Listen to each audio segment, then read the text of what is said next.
Welcome to 20 Physics. On what factors does the resistance of a conductor depend? So we are having one formula.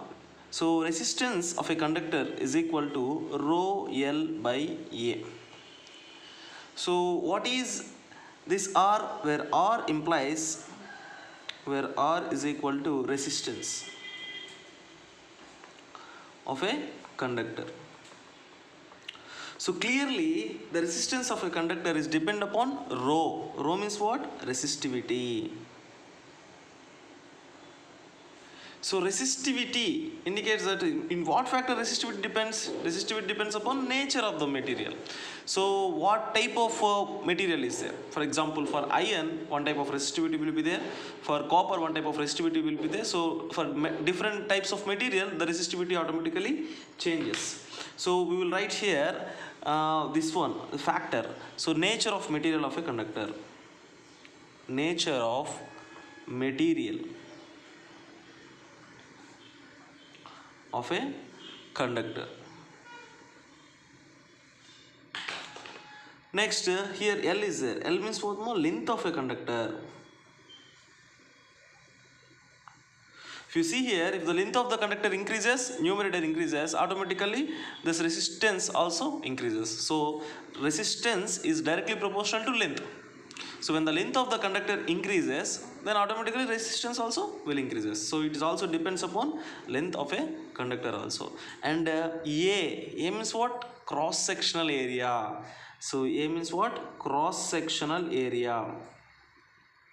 Sectional area of conductor. So cross sectional area of conductor means what? For example, think about a wire.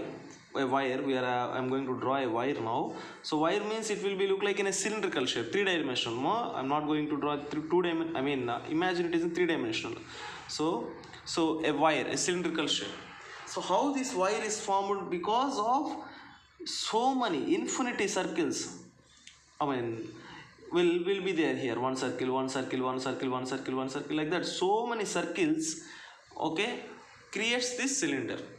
Okay, for example, take 1 rupee coin and again put so many 1 rupee coins like that, and you can form a cylindrical structure like this. So this is a cylinder which is formed by area of a circle, which is a cylinder which is formed by area of this circle. And how many times you are going to put this area means it will depends upon length of the conductor here. So this area we can call this as a cross sectional area. Okay, so this is cross sectional area of the conductor. If you for example, if you look in this phase, just right now like this, you can see here rectangle here. So we should not take rectangle area like this. So that is wrong. So you should take this cross section area. How this cylinder formed? Because of so many area sections build up like this.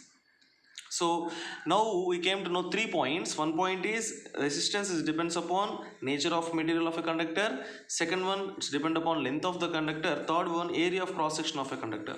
If area of cross section of a conductor increases, resistance will decreases.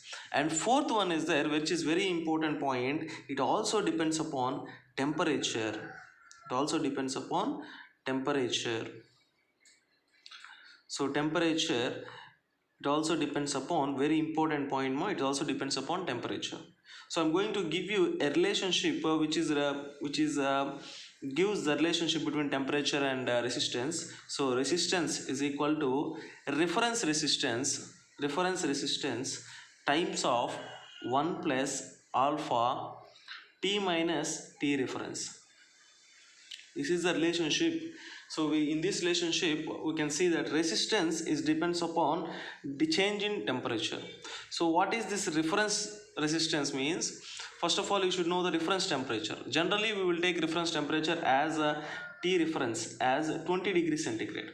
So when T reference is 20 degrees centigrade, then at that time the resistance of the material of the conductor, when T reference is equal to 20 degrees centigrade, at that time the resistance of the conductor, what will be there? That resistance is T reference. Okay, that is T reference. And alpha is coefficient of temperature coefficient. We can say simple temperature coefficient here. Okay, so this is the resistance which is clearly depends upon change in temperature. That means when the change in temperature increases, automatical resistance also will increases. So we can say that it also depends upon temperature of conductor. So these are the 4 points, okay, for the question on what factors does the resistance of a conductor depend. Thank you.